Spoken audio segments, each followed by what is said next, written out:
Hello friends, मैं जय sir और एंजॉय विथ हिस्ट्री के ऑनलाइन प्लेटफॉर्म पे मैं आपका स्वागत करता हूं। और आज का मेरा मुख्य रूप से टॉपिक है सिख आंदोलन। उसको हम लोग समझने का प्रयास करेंगे। सिख आंदोलन को हम लोग समझने का प्रयास करेंगे। सिख आंदोलन, सबसे पहले सिख आंदोलन का काल देख लेते हैं, कब से कब तक है। तो बाबू 1469 से 1849 तक है। सिख आंदोलन का कब से कब तक चला था बाबू? तो 1469 से 1849 तक चला था। उसके बाद समझते हैं हम लोग कि सिख का शाब्दिक अर्थ क्या होता है। सिख का शाब्दिक अर्थ क्या होता है? तो बाबू सिख का शाब्दिक अर्थ होता है शिष्य। और इसका अगर सिख का साहित्यिक अर्थ पूछ लिया जाए तो इसका अर्थ होता है सीखने वाला। सबसे पहले हम लोग क्या देखें, सिख आंदोलन कब से कब तक चला? तो बाबू मेरा 1469 से 1849 तक यह सिख आंदोलन चला। और सिख का शाब्दिक अर्थ हम लोग देखें तो सिख का शाब्दिक अर्थ होता है शिष्य और इसका साहित्यिक अर्थ होता है सीखने वाला।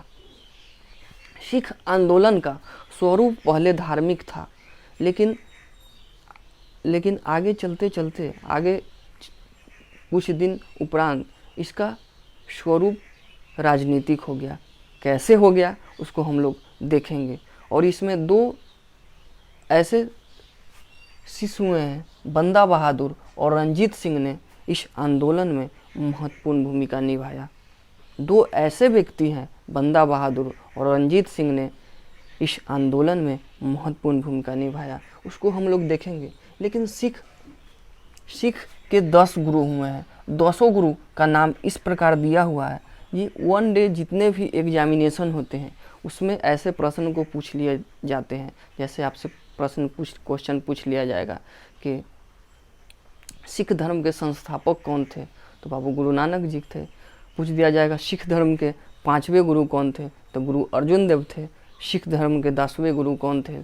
तो गुरु गोविंद सिंह थे। इस तरह के क्वेश्चन आपको वन डे जितने भी एग्जामिनेशन होते हैं उसमें ऐसे प्रश्न पूछ लिए जाते हैं। तो क्यों नहीं हम लोग इसको कंप्लीट कर ले। तो हम लोग देखें कि सिख धर्म के संस्थापक किनको माना जाता है? गुरु नानक जी को माना जाता है। उसके बाद इनके नामांकन इस प्रकार दिए गए हैं। इसको 1 से 2 बार रिपीट करते हैं और कंप्लीट हो जाएगा। बाबू मेहनत तो आपको करना पड़ेगा, क्योंकि सफलता का कोई शॉर्टकट तरीका नहीं होता है। इसके लिए थोड़ा तो मेहनत आपको करना ही पड़ेगा। तो हम लोग नाम को देख लेते हैं। सबसे पहले नाम गुरु नानक के बाद इनके प्रिय शिष्य होते हैं गुरु अंगद, उसके बाद अमरदास, उसके बाद रामदास, उसके बाद अर्जुन देव। ये 4-5 नाम तो मुख्य रूप से सबको याद होता है यहाँ से। सबसे पहले गुरु नानक, उसके बाद इनके प्रिय शिष्य गुरु अंगद, उसके बाद अमरदास, उसके बाद रामदास, उसके बाद अर्जुन देव। और यहाँ से थोड़ा कन्फ्यूजन बढ़ जाता है सबको। तो यहाँ से कुछ नहीं करना है। यहाँ से बस ऐसे ही हर गोविंद, हर राय, हर किशन। क्या कुछ नहीं करना है? क्या करना है? हर गोविंद, हर राय, हर किशन। यहाँ तक तो मेरा कंप्लीट हो गया था। सबसे पहले गुरु गोविंद सिंह होते हैं, गुरु नानक देव होते हैं, उसके बाद गुरु अंगद होते हैं, उसके बाद अमरदास होते हैं, उसके बाद रामदास होते हैं, उसके बाद 5वें गुरु के रूप में अर्जुन देव होते हैं। उसके बाद क्या करना है? सीधा यहाँ लगा देना है हर गोविंद, हर राय, हर किशन। तो मेरा 3 नाम, लगभग 8 नाम कंप्लीट हो गया। उसके बाद ये 10वां गुरु तो पता ही होते हैं, गुरु गोविंद सिंह। उसके बाद 9वें नंबर जो सिख गुरु होते हैं गुरु तेग बहादुर होते हैं। तो ये आपको याद हो गया होगा। आशा करते हैं कि ये कंप्लीट 1 से 2 बार इसको नाम को याद कीजिएगा, क्योंकि वन डे एग्जामिनेशन में ऐसे प्रश्न आते हैं। उसके बाद देख लेते हैं हम लोग आगे कि गुरु नानक जी का जन्म कहाँ हुआ था। तो गुरु नानक जी का जन्म बाबू पाकिस्तान के पंजाब प्रांत की राजधानी लाहौर के तलवंडी में हुई थी। कब हुई थी बाबू? 1469 ईस्वी में।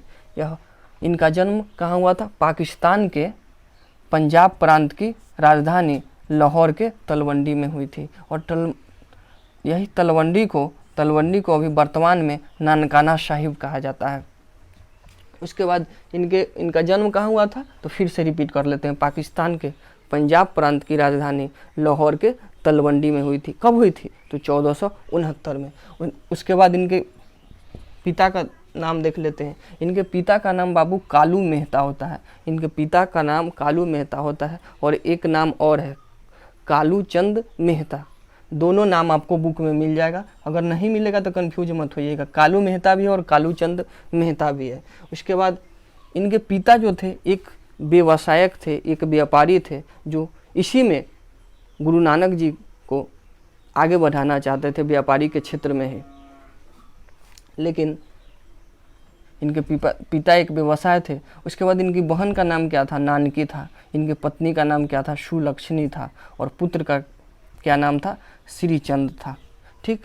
और सुल्तानपुर में ही बई नदी के किनारे 1499 में इनको ज्ञान की प्राप्ति हो जाती है। इनका जन्म 1469 में होता है और 1499 में इनको सुल्तानपुर में बई नदी के किनारे इनको ज्ञान की प्राप्ति हो जाती है। और सिख धर्म का उदय अगर मानिए तो यहीं से माना जाता है। और इन्होंने अपने मतों का प्रचार प्रसार संगीत के माध्यम से करना शुरू कर दिया। गुरु नानक जी जो थे, जिन्होंने अपने मतों का प्रचार प्रसार संगीत के माध्यम से करना शुरू कर दिया। इनके प्रिय शिष्य मर्दाना रबाब जो वाद्य यंत्र बजाकर इनका साथ देते थे और मतों का प्रचार प्रसार ये घूम घूम कर करते थे। इन्होंने ये सब इम्पोर्टेंट लाइन दिया हुआ है जो एग्जामिनेशन में क्वेश्चन यहाँ से पूछ लिया जाता है कि इन्होंने सत्य नाम की पूजा की भी प्रथा इन्होंने ही शुरू की थी। सत्य नाम की पूजा की प्रथा इन्होंने ही शुरू की थी। और गुरु नानक जी ने ही संगत पंगत अर्थात लंगर व्यवस्था, जो अभी जो लंगर चलता है, वो लंगर व्यवस्था का प्रारंभ गुरु नानक देव के ही द्वारा किया गया था। उसके बाद हाँ हम लोग देख लिए। उसके बाद ये कबीर के समकालीन थे जो जात पात, छुआछूत तथा अंधविश्वास का विरोध करते थे। क्वेश्चन यहाँ से भी आपसे पूछ लिया जाएगा कि कबीर के समकालीन, तो अगर क्वेश्चन आपको दे दिया जाए गुरु नानक तो एकदम करेक्ट मार दीजिएगा, क्योंकि गुरु नानक कबीर के समकालीन थे और ये भी जात पात, छुआछूत तथा अंधविश्वास का विरोध करते थे। उसके बाद लास्टली इनका 1539 में करतारपुर में इनकी मृत्यु हो जाती है। कब हो जाती है मृत्यु? 1539 में करतारपुर में इनकी मृत्यु हो जाती है। और इनके प्रिय शिष्य जो होते हैं लहंगा सिंह होते हैं। लहंगा सिंह जो गुरु अंगद के नाम से गद्दी पे ये बैठते हैं। तो ऐसे भी प्रश्न आपको मिल जाएंगे कि गुरु अंगद, इनका प्रिय शिष्य का नाम लहंगा था, लेकिन ये गुरु अंगद के रूप में अंगद के नाम से ये गद्दी पे बैठते हैं। तो आई होप आपको ये वीडियो पसंद आया होगा। अगर मेरा वीडियो अगर आपको अच्छा लगता है तो मेरे वीडियो को लाइक कीजिए, सब्सक्राइब कीजिए और कमेंट करके कमेंट सेक्शन में ज़रूर बताइएगा। ठीक है, जय हिंद। फिर मिलते हैं हम आपको अगले वीडियो में।